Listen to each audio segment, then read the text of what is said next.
escola do mundo, onde eu posso ensinar e aprender.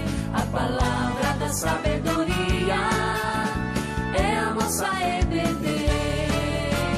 Deus é o nosso diretor, o Espírito Santo nosso professor.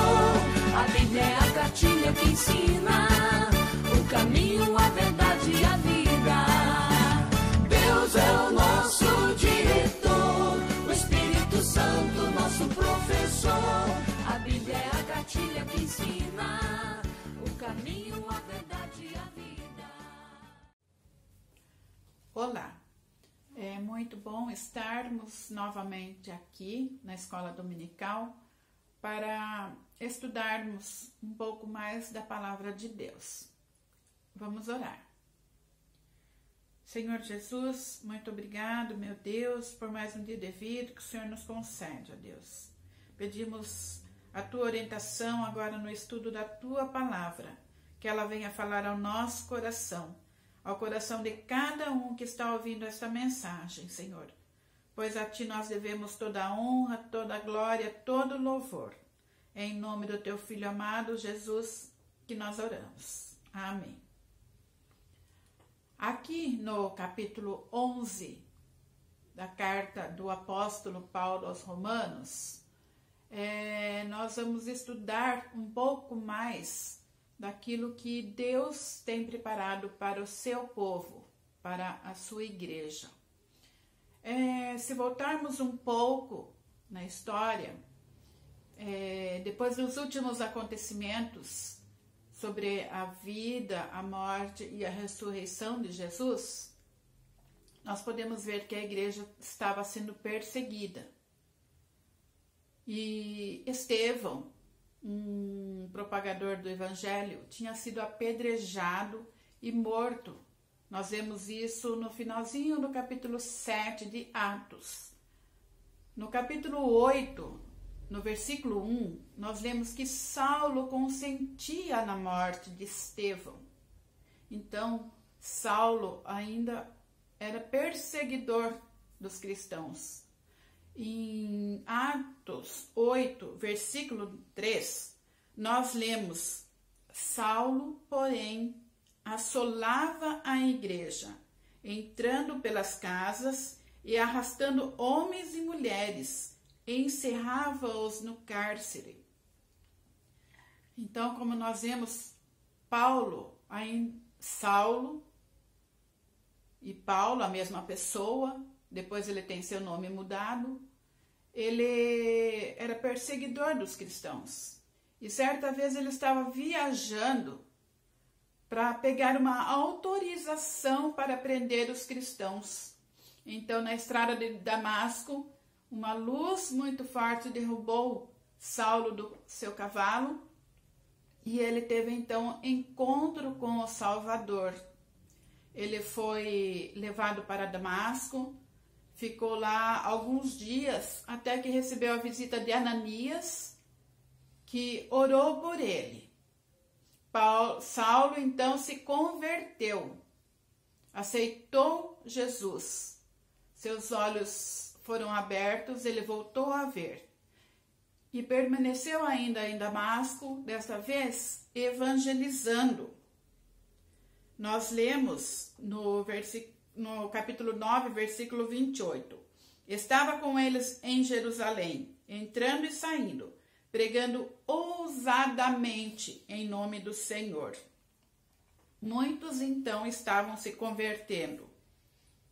E de perseguidor, Paulo se tornou perseguido, pois se tornou um grande missionário. Mesmo sendo perseguido e tendo sofrido tanto, não abandonou sua fé. Quando ele escreve a segunda carta de Coríntios, ele relata: são ministros de Cristo, falo como fora de mim, e ainda mais, em trabalhos muito mais. Muitas vezes recebi dos judeus uma quarentena de açoites, menos um.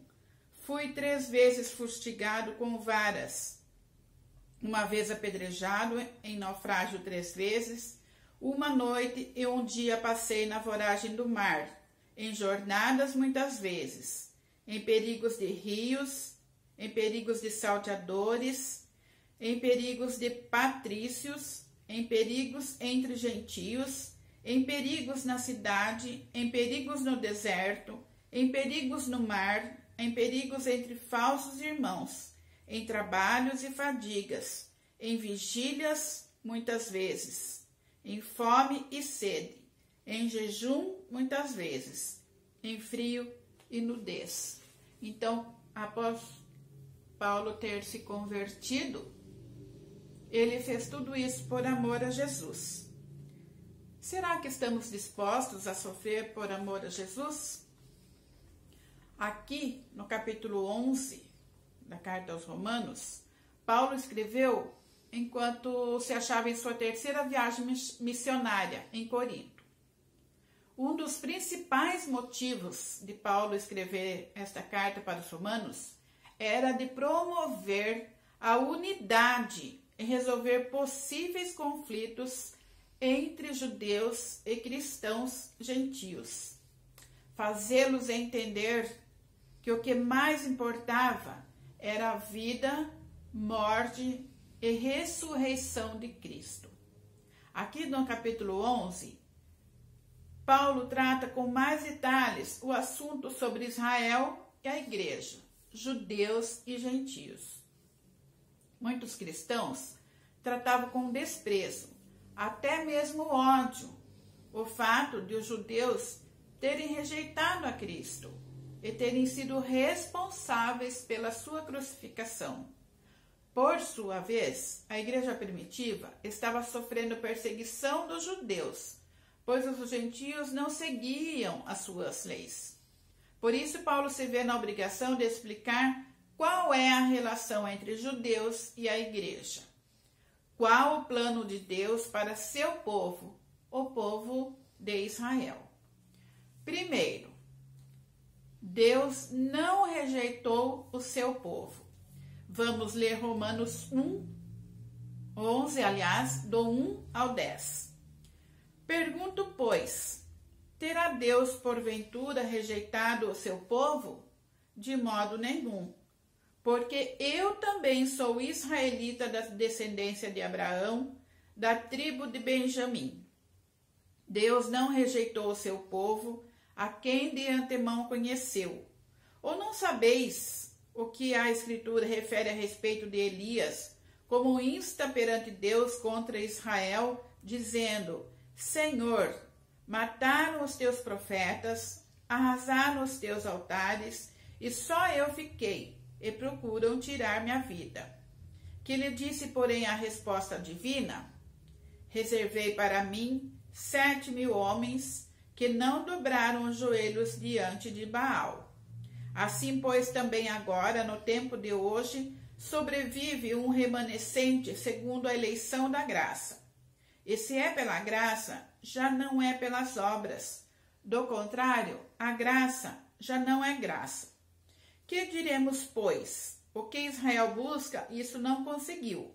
Mas a eleição o alcançou e os mais foram endurecidos.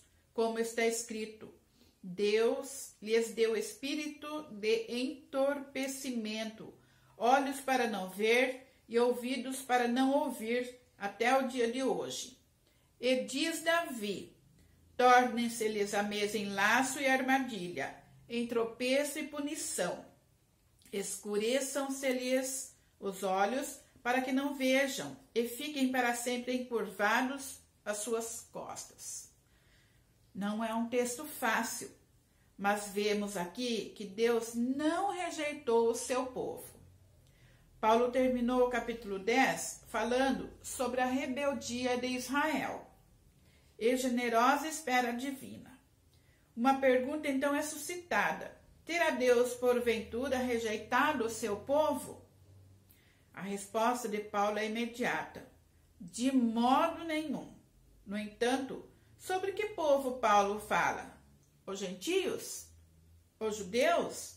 Não, ele fala apenas sobre os judeus, que eram o próprio tesouro peculiar de Deus, como está escrito em Êxodo 4:22. Dirás a Faraó, assim diz o Senhor, Israel é meu filho, meu primogênito. Em Êxodo 19:5 e 6, nós lemos: Agora, pois, se diligentemente ouvirdes a minha voz e guardardes a minha aliança, então sereis a minha propriedade peculiar dentre todos os povos, porque toda a terra é minha. Vós me sereis reino de sacerdotes e nação santa. São estas as palavras que falarás aos filhos de Israel. E ainda em Deuteronômio 14:2, porque sois povo santo ao Senhor, vosso Deus, e o Senhor vos escolheu de todos os povos que há sobre a face da terra, para lhe ser de seu povo próprio. Aí nós podemos ver o amor de Deus para com seu povo. Para fundamentar sua resposta, Paulo usa alguns argumentos. Primeiro, o seu próprio exemplo. Porque eu também sou israelita da descendência de Abraão, da tribo de Benjamim. Paulo usa um argumento pessoal para provar a sua tese.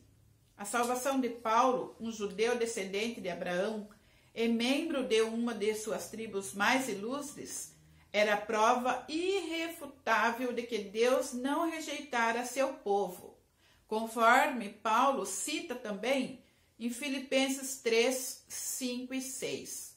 Circuncidado ao 8º dia, da linhagem de Israel, da tribo de Benjamim, hebreu de hebreus, quanto à lei fariseu, quanto ao zelo perseguidor da igreja, quanto à justiça que há na lei irrepreensível. Segundo, Paulo cita o exemplo de Elias. Para confirmar que Deus não havia rejeitado seu povo, Paulo cita o episódio de Elias. Deus não rejeitou seu povo, a quem de antemão conheceu. Ou não sabeis o que a Escritura refere a respeito de Elias, como insta perante Deus contra Israel, dizendo: Senhor, mataram os teus profetas, arrasaram os teus altares, e só eu fiquei, e procuram tirar minha vida. Que lhe disse, porém, a resposta divina: reservei para mim 7.000 homens, que não dobraram os joelhos diante de Baal. Deus não é contraditório. Não rejeitou seu povo, a quem de antemão conheceu e amou, mas fez dele o objeto de seu especial deleite, deleite que tem início na eternidade, prosseguindo em conexão com sua concepção e nascimento, jamais se apartando dele. Mesmo num tempo de generalizada apostasia, Deus reservara para si 7.000 que não dobraram os joelhos a Baal. Nunca deixou de existir um remanescente fiel. Mesmo no cenário mais escuro da apostasia, o remanescente permanece fiel. Nesta passagem, a prova de que a palavra de Deus não falhara reside na diferenciação entre o verdadeiro Israel e aqueles que são meramente israelitas, entre a descendência verdadeira e aqueles que são meros descendentes. Assim também, no caso presente, a eleição da graça é a demonstração de que Israel, como um povo, não fora totalmente esquecido por Deus. Apesar da apostasia generalizada de Israel, sobrevive um remanescente segundo a eleição da graça. Há um Israel espiritual dentro do Israel étnico, um grupo de Israel que crê e um grupo de Israel que não crê. Dentro do círculo maior composto de todos os judeus, havia um círculo menor, composto pelo remanescente da graça, ou seja, pelos judeus convertidos a Cristo, judeus cristãos, entre eles o próprio Paulo. Em terceiro, também, Paulo cita o exemplo do remanescente segundo a eleição da graça. Assim, pois, também agora, no tempo de hoje, sobrevive um remanescente segundo a eleição da graça. E se esse é pela graça, já não é pelas obras. Do contrário, a graça já não é graça. Paulo tira os olhos do passado e fixa-os no presente, apresentando um argumento teológico. Deus não rejeitou então, nem rejeita agora e jamais rejeitará Israel. Ele não rompeu com os judeus. Dentre os judeus incrédulos, Deus tem um remanescente segundo a eleição da graça. Mesmo que a maioria seja rebelde, os eleitos ouvem a palavra de Deus e se convertem a Cristo.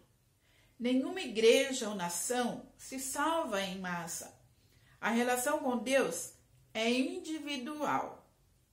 Deus não chama apenas homens em multidões. Ninguém é salvo porque é membro de uma nação, ou porque é membro de uma família, ou por ter herdado salvação de seus antepassados. A salvação é uma decisão pessoal por Cristo. Deus nos escolhe, Deus nos alcança, Deus nos chama, Deus nos transforma. Deus opera o querer e o realizar na nossa vida. A pessoa que é chamada, ela não quer continuar na mesma vida. Ela quer ter uma vida diferente. Se ela não tem mudança na sua vida, é porque ela não aceitou a Jesus. Como exemplos, nós temos no tempo de Noé. Apenas Noé e sua família foram salvos. Em Gênesis 6 nós podemos ler essa história. Também nos dias de Ló e suas filhas, quando Sodoma e Gomorra foram destruídas, eles se salvaram. Isso nós podemos ver em Gênesis 19. No tempo de Elias, como já foi dito, os 7.000 que não se dobraram a Baal, quando Jezabel colocou os ídolos para que todos se dobrassem a esses ídolos. Então, esses 7.000 não se dobraram. Na palavra do semeador, em Mateus 13, 8, nós podemos ver que somente o último solo é que produz colheita farta. E principalmente Jesus dizendo, porque muitos são chamados, mas poucos escolhidos. Em Mateus 22, 14. A rejeição completa de Israel seria incompatível com seu amor eletivo. Em quarto lugar, nós podemos ver que Paulo cita o exemplo da eleição de uns e o endurecimento de outros. Que diremos, pois? O que Israel buscava, isso não conseguiu, mas a eleição o alcançou e os mais foram endurecidos, como está escrito.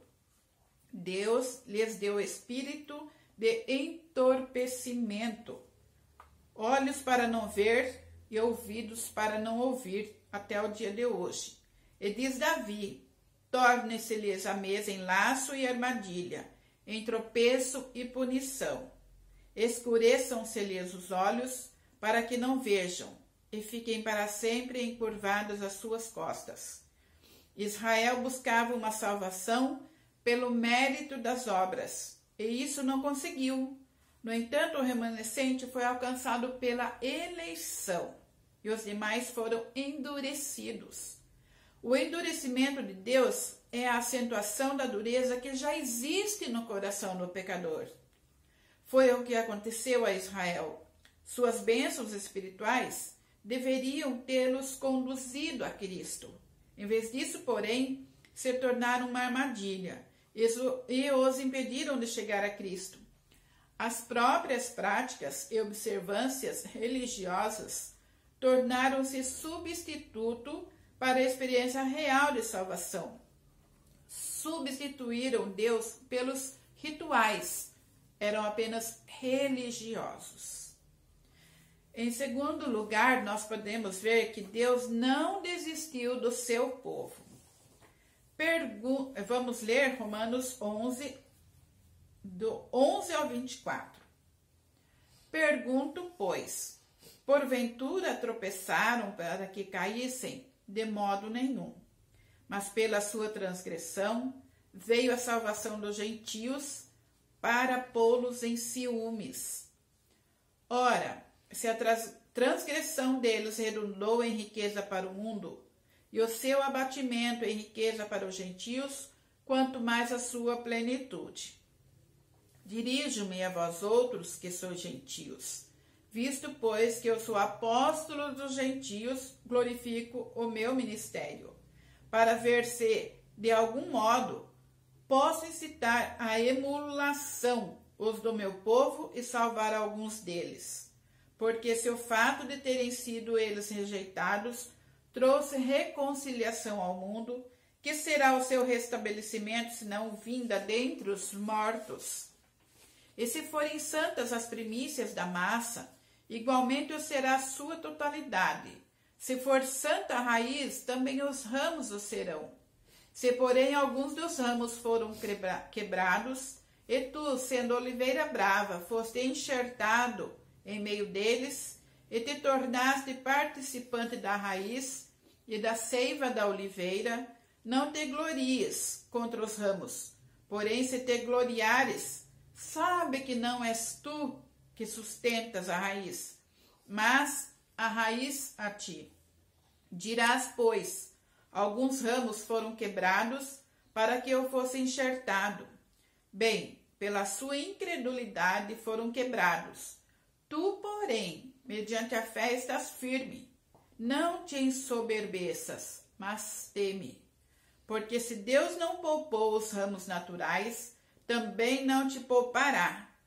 Considerai, pois, a bondade e a severidade de Deus para com os que caíram, severidade, mas para contigo a bondade de Deus, e nela permaneceres.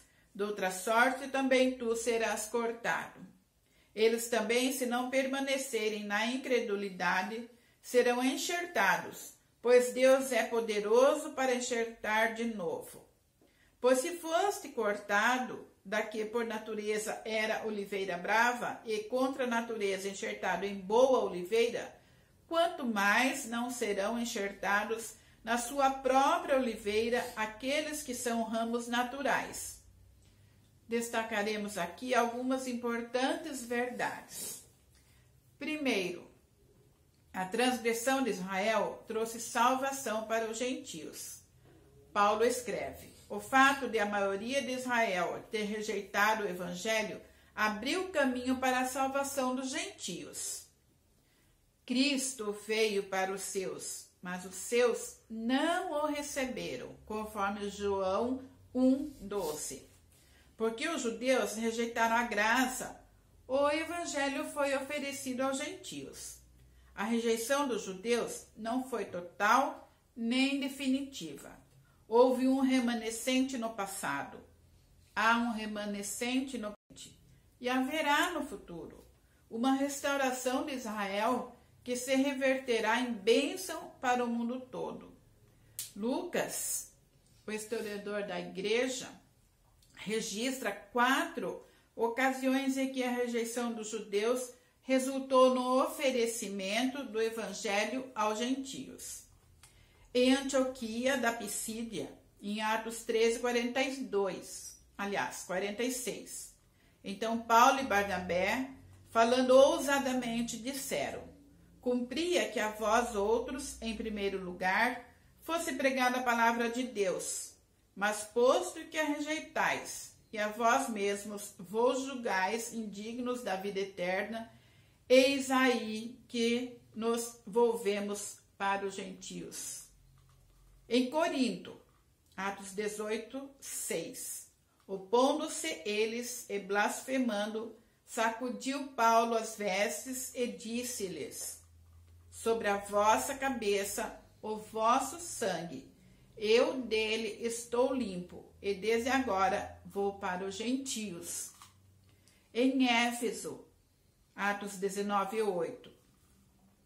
Durante 3 meses, Paulo frequentou a sinagoga, onde falava ousadamente, dissertando e persuadindo com respeito ao reino de Deus, visto que alguns deles se mostravam empedernidos e descrentes, falando mal do caminho diante da multidão. Paulo, apartando-se deles, separou os discípulos, passando a discorrer diariamente na escola de Tirano. Também em Roma, Atos 28:28. Tomai, pois, conhecimento de que esta salvação de Deus foi enviada aos gentios, e eles a ouvirão. Em segundo lugar, a salvação dos gentios trouxe ciúme para os judeus. Paulo afirma: mas pela sua transgressão dos judeus veio a salvação aos gentios, para pô-los em ciúmes. Dirijo-me a vós outros que sois gentios, visto, pois, que eu sou apóstolo dos gentios, glorifico o meu ministério, para ver se de algum modo posso incitar à emulação os do meu povo e salvar alguns deles. Porque se o fato de terem sido eles rejeitados trouxe reconciliação ao mundo, que será o seu restabelecimento, se não vida dentre os mortos? Um dos propósitos de evangelização dos gentios era despertar nos judeus um santo ciúme, a fim de levá-lo à emulação. Emulação é um sentimento que leva o indivíduo a tentar igualar-se ou a superar outrem, um certo ciúme, mas no bom sentido, e despertar neles o desejo de usufruir as mesmas bênçãos da salvação. O ciúme é o desejo de ter para si algo que pertence a outro. E se o ciúme é uma coisa boa ou ruim, depende da natureza daquilo que se deseja e de o invejoso ter ou não o direito de possuí-lo. Essa inveja, porém, não é do tipo pecaminoso. Em vez de conduzir ao pecado, esse ciúme estimula a fé salvadora. Angus MacLeod afirma: o propósito primordial de levar o evangelho aos gentios é que a maioria endurecida de Israel, vendo as riquezas espirituais e as bênçãos que os gentios receberam, fosse provocada a ciúmes, ou seja, que esses judeus anelassem ter para si mesmos também essas riquezas espirituais. Em terceiro lugar, a rejeição de Israel e a aceitação dos gentios. Nos versículos 16 a 22, Paulo usa 2 metáforas, uma da culinária, outra da fruticultura. A primeira trata das primícias.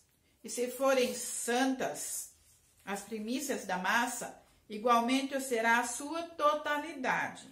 E se for santa a raiz, também os ramos o serão. No versículo 16. Com isto, o apóstolo quer dizer que, assim como o primeiro fruto, a saber, Abraão, é santo a Deus, também são santos seus descendentes. Todos os descendentes de Abraão, apesar da sua falta de fé e santidade pessoal, encontram-se ainda de uma forma especial consagrados a Deus. O Senhor ainda os considera como seus. Obviamente, a palavra santo, neste contexto, não significa moralmente puro, mas é usada para descrever a separação especial dos judeus do mundo para servir a Deus. A segunda metáfora refere-se à oliveira. A raiz é Abraão, Isaque e Jacó. Os ramos naturais são todos os descendentes de Abraão e Jacó. Os ramos naturais que têm permanecido na árvore são essa pequena parte de Israel. o remanescente que tem crido em Jesus. Os ramos naturais que foram quebrados são a maioria de Israel que rechaçou a Jesus como seu Salvador, que não o aceitou. Os ramos silvestres que foram enxertados são os gentios que receberam a Jesus. A oliveira em sua totalidade é a Igreja de Deus, composta por crentes, tanto judeus quanto gentios. Paulo adverte os gentios contra o orgulho. Os ramos silvestres, os gentios cristãos, não devem se orgulhar por terem sido enxertados, nem se orgulhar contra os ramos que foram quebrados, uma vez que não são eles que sustentam a raiz, mas a raiz é que sustenta cada um deles. Paulo diz que os ramos, os judeus, foram arrancados pela incredulidade, e os ramos silvestres, os gentios, foram enxertados mediante a fé, sem mérito algum. Por isso, não há espaço para a soberba, mas motivos para temor, conclamando-os a meditar na severidade e bondade de Deus. Bem, pela sua incredulidade foram quebrados. Tu, porém, mediante a fé, estás firme. Não tens soberbeça, mas teme, conforme o versículo 20 de Romanos 11. Em quarto lugar, Paulo fala da restauração de Israel, um milagre da graça. Paulo escreve: eles também, se não permanecerem na incredulidade, serão enxertados, pois Deus é poderoso para os enxertar de novo. Pois se fostes cortado da que por natureza era oliveira brava, e contra a natureza enxertado em boa oliveira, quanto mais não serão enxertados na sua própria oliveira aqueles que são ramos naturais.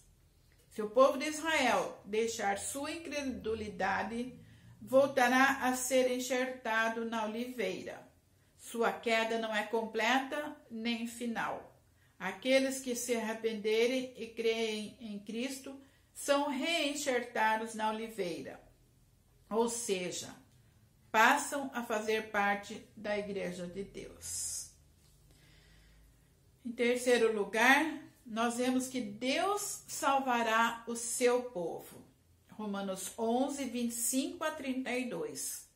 Porque não quero, irmãos, que ignoreis este mistério, para que não sejais presumidos em vós mesmos, que veio endurecimento em parte a Israel, até que haja entrado a plenitude dos gentios, e assim todo o Israel será salvo, como está escrito: virá de Sião o libertador, e ele apartará de Jacó as impiedades. Esta é a minha aliança com eles, quando eu tiro os seus pecados.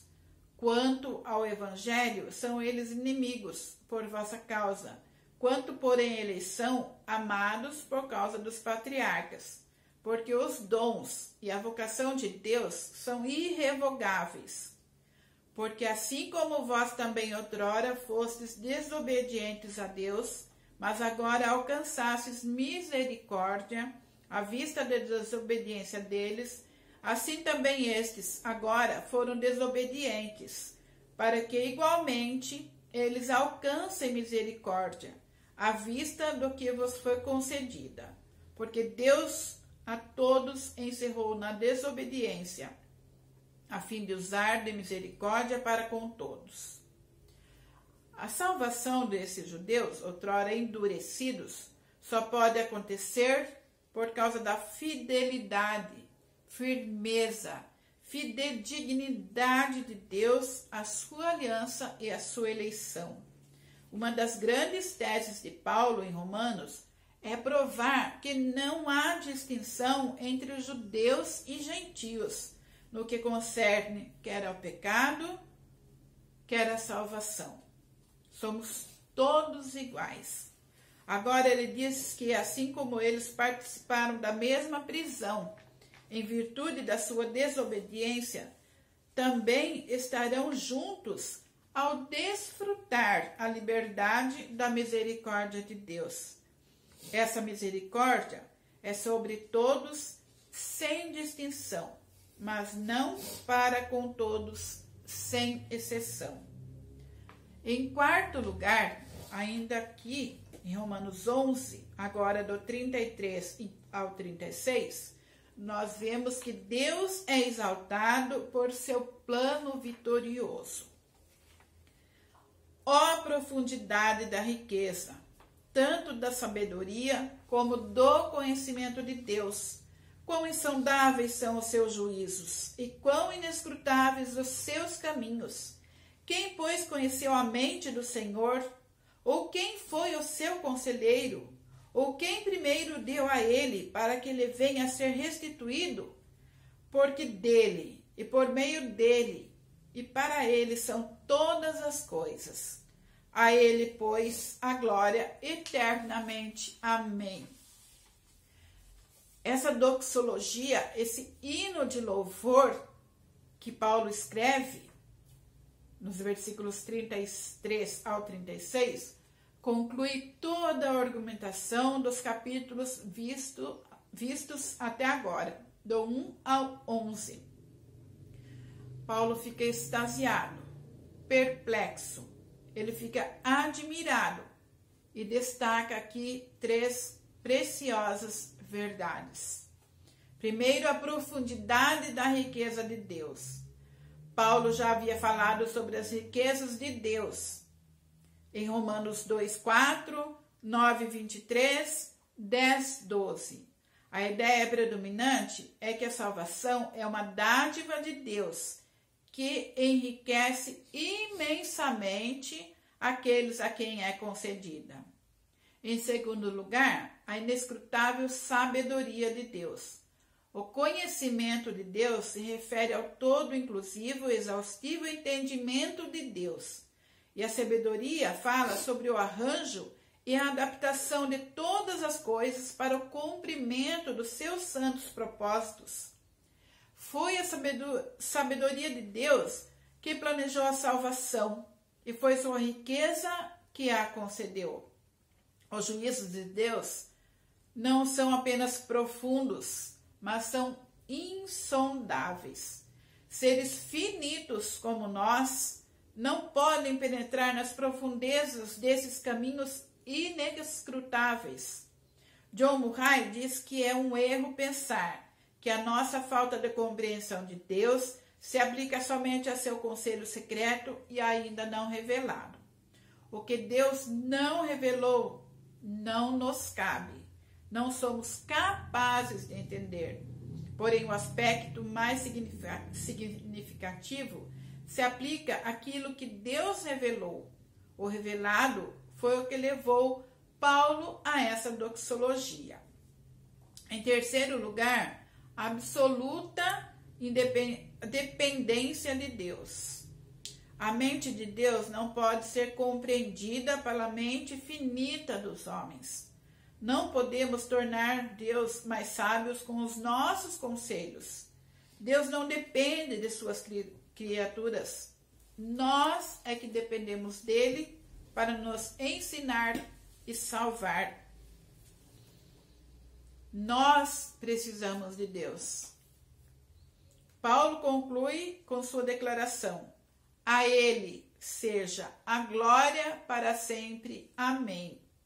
É porque todas as coisas são de Deus, vieram por intermédio de Deus e vão para Deus, que a glória só pertence a ele. John Murray esclarece que Deus é a fonte de todas as coisas, no sentido de que elas procedem de Deus. Ele é o Criador e o agente por intermédio de quem todas as coisas subsistem e são direcionadas à sua devida finalidade. A ele é a finalidade essencial, em cuja glória todas as coisas haverão de redundar. Deus é o alfa e o ômega, o princípio e o fim, o primeiro e o último. A ele não somente devemos tributar toda a glória, mas para ele redundará toda a glória. Se o Evangelho não produzir esse desejo de redundar toda a glória a Deus, de adorá-lo, alguma coisa está errada. Posso não entender, mas Deus está no controle de todas as coisas. Deus está dirigindo a nossa vida. Que esse estudo possa ser de grande valia para a sua vida, assim como foi para a minha. Quero deixar novamente aqui a sugestão para assistir o estudo de Romanos do reverendo Hernandes Dias Lopes e também do reverendo Augusto Nicodemos, onde eles esclarecem com mais detalhes esse estudo. Que Deus abençoe, tenha uma boa semana e eu vou orar. Obrigada, Senhor, pela tua palavra que foi estudada neste momento. Continua falando aos nossos corações. Nós te louvamos em nome de Jesus. Amém.